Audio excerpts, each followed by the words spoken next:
La page santé de ce mardi, Daryl Medigan Fagla est déjà avec nous. Bonjour. Bonjour, Ramouda Chouakako, bonjour à tous. On s'intéresse à cette actualité, l'actualité liée à la quinzaine de lutte contre le sida. Et aujourd'hui, on parle de la prise en charge des personnes vivant avec le VIH. Dites-nous, quel est l'état des lieux aujourd'hui en termes de suivi de ces personnes vivant avec cette maladie? Alors aujourd'hui, la méthode de sensibilisation a changé. Il y a de cela 15 ans, 20 ans en arrière. Alors là, les actions de lutte contre cette pandémie se menaient n'importe comment. Donc c'est-à-dire les sensibilisations dans les écoles, dans les lieux de culte et consorts. Mais aujourd'hui, cette stratégie a changé. Et dans les centres de sensibilisation, on pouvait voir les jeunes, les enfants, des vieux, des femmes. Toutes les couches étaient donc mises ensemble. Mais aujourd'hui, les sensibilisations sont désormais orientées vers les cibles, comme l'a dit hier l'infirmier d'État Mac Adjala, où les cibles sont déjà connues, c'est-à-dire les chauffeurs, les travailleuses de sexe et aussi les prisonniers. Donc, la stratégie a changé, mais le mal persiste toujours, il demeure dans la communauté. Oui, mais dites-nous, quel est le regard, le regard que vous portez sur la lutte contre cette pandémie? Est-ce qu'on note ou est-ce que vous notez aujourd'hui, Daryl, qu'il y a une prise de conscience dans le rang de la population et notamment de la jeunesse? Et oui, cette sensibilisation, c'est vrai, est orientée également au niveau des homosexuels. Vous n'êtes pas sans savoir que dans nos sociétés, même à Parakou ici, il existe des homosexuels. Donc, cette sensibilisation est orientée également au niveau de cette couche sociale. Maintenant, par rapport à la prise en charge, il faut signaler que les choses ont également évolué et vous n'êtes pas sans savoir que par le passé, l'on enregistrait régulièrement des ruptures de stock des antirétroviraux. Mais aujourd'hui, les produits sont disponibles.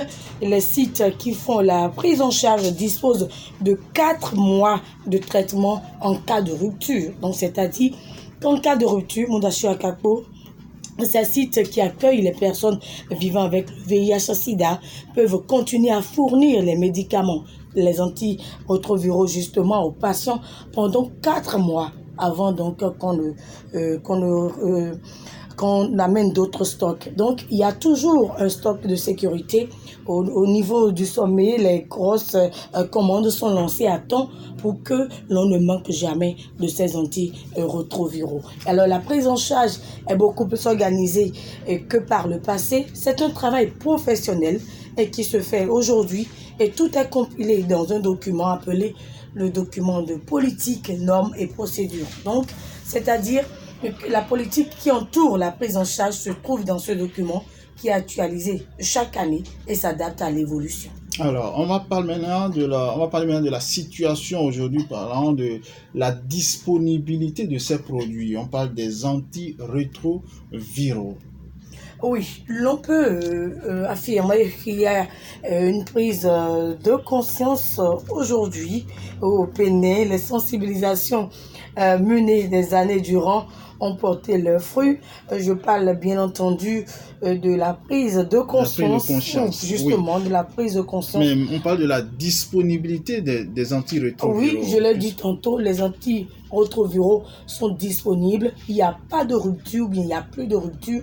Et ça s'est amélioré aujourd'hui, il faut le dire, parce que dans le temps, il y a de cela 15 ans, 20 ans en arrière, les antirétroviraux, une personne vivant avec le VIH, une personne infectée, peut prendre jusqu'à 4 voire 5 comprimés par jour.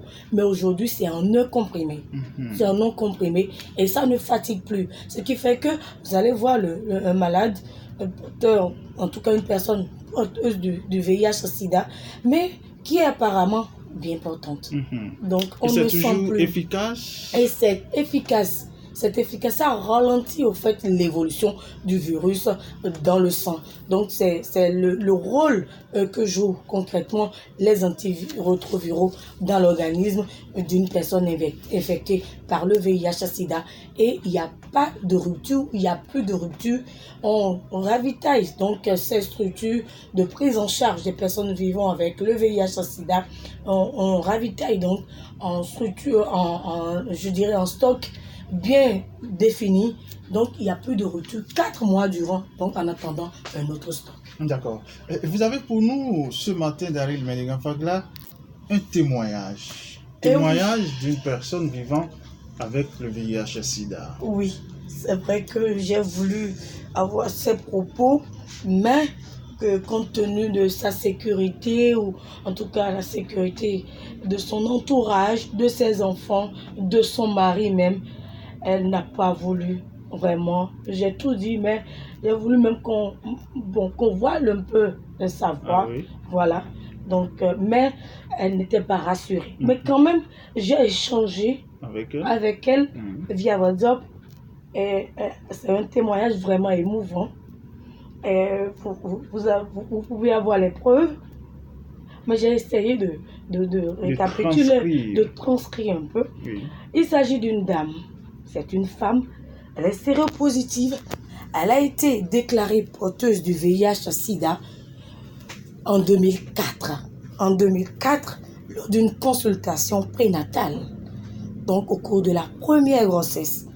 Quand la sage-femme l'a informée de son statut, elle s'est évanouie à l'hôpital.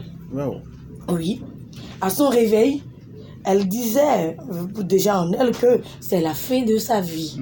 Donc, malgré les conseils de la sage-femme, en tout cas des sages-femmes qui ont fait appel à son époux. Donc, et son époux, dans le temps, est allé faire le test. On l'a convaincu et son époux a fait le test du VIH-Sida également. Et tenez-vous tranquille, Mundashi Wakakpo, ça s'est révélé négatif. Chez l'époux. Chez l'époux. Ah bon. Ça s'est révélé négatif. Alors que le test est positif. Le test est du côté positif de la femme. Du côté de la femme qui portait en elle un Le enfant. virus. Donc, c'est le début du calvaire de cette dame. Pour le mari, sa femme l'a trompé. Il n'y a rien à dire. Donc, il a fallu 2 ans, je dis bien 2 ans après, avant que le mari ne l'accepte à nouveau. C'est-à-dire entre-temps, donc, la grossesse est allée à terme. Elle a accouché d'un beau garçon. Oui. Sain. Un beau garçon sain. Parce que les C'est-à-dire, dispositions... Après test, après analyse, le bébé n'est pas porteur du virus. Non, du tout pas. En tout cas, il y a tout un soin, il y a tout un suivi. Lorsque la mère est déclarée porteuse donc, de ce virus, il y a tout un suivi et l'enfant naît sain. Donc, elle a eu un garçon en 2004. Mundashi Wakakpo, aujourd'hui, cette femme séropositive vit toujours avec son mari. C'est vrai que pendant 2 ans, il y a eu vraiment un écart entre eux. Et le mari est allé consulter, en tout cas dans sa famille, pour voir si l'enfant est vraiment de lui. En tout cas, il y a eu un tas de problèmes qu'ils ont gérés pendant ce temps. Mais le mari est revenu. Oui. Et cette dame vit toujours avec son mari. Elle a eu 3 enfants par la suite. Tenez-vous tranquille. Elle a eu 3 enfants par la suite. Ce qui fait qu'actuellement, elle a 4 enfants au total. J'ai demandé à savoir comment c'est possible. Parce qu'elle est séropositive, son mari est séronégatif, mais le couple a eu encore 3 enfants par la suite. Et Mike, et ceci, on a toujours eu des rapports sexuels protégés, mon mari et moi. On se prépare pour faire des enfants. Mon médecin me soumet à certaines analyses. Et si les résultats sont bons, je fais des rapports sexuels avec mon mari sans préservatif. Sans préservatif, dans ma période de fécondité. Et puis je tombe enceinte. Mais mon 3e geste est arrivé au hasard. J'ai été à l'acte sexuel avec mon mari, mais avec protection, bien entendu, quand le préservatif s'est percé, s'est cassé. Et c'est comme ça que je suis tombée enceinte. Pour le 3e geste. Et jusqu'à présent, le mari est toujours séronégatif. Mais la femme est porteuse du virus VIH. Elle vit comme tout le monde. D'abord, elle est fonctionnaire. Oui. C'est vrai, elle était à 65 comme poids, kilos. Mais aujourd'hui, elle est à 88 kilos.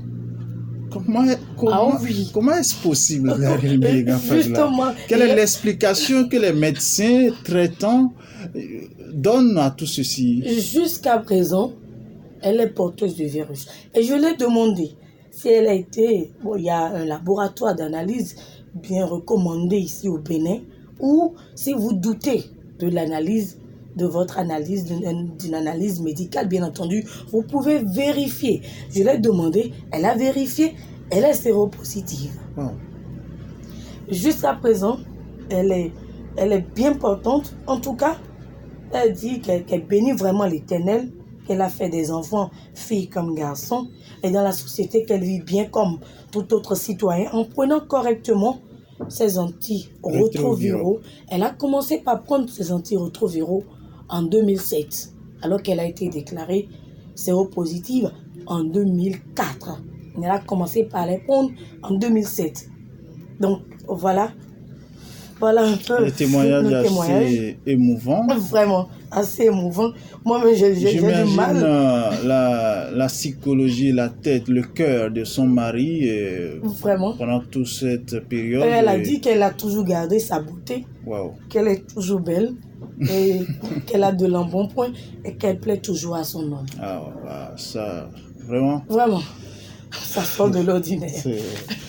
En tout cas, comme les médecins le disent, c'est vrai, la maladie est déclarée, mais bon, ce n'est pas une fin en soi. Ce n'est pas une fin en soi. Ça, c'est un cas typique. C'est un cas typique. Et parmi tant d'autres, il y en a encore plusieurs qui sont dans le cas. L'essentiel, c'est de respecter les consignes dans le traitement. Et je crois surtout avec les antirétroviraux, je crois que vraiment ça ralentit le processus, en tout cas l'évolution du virus dans le sang. On côtoie ces personnes vivant avec le VIH, sans le savoir. Notre entourage, nos amis, nos parents, en tout cas notre entourage, tout simplement. Le VIH-Sida, ce n'est pas une fatalité.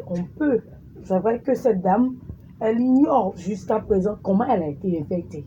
Comment elle a été infectée, elle ignore jusqu'à présent. Mais elle vit avec, elle est heureuse. Elle fait des enfants. Elle reste toujours heureuse. Oui. Merci à vous en tout cas, Daryl Madigan Fadla, ce matin pour tous ces détails et notamment ce témoignage assez émouvant en ce qui concerne cette personne vivant avec le VIH-Sida. Merci, bonne journée à vous. Merci. Et à mardi prochain. Merci.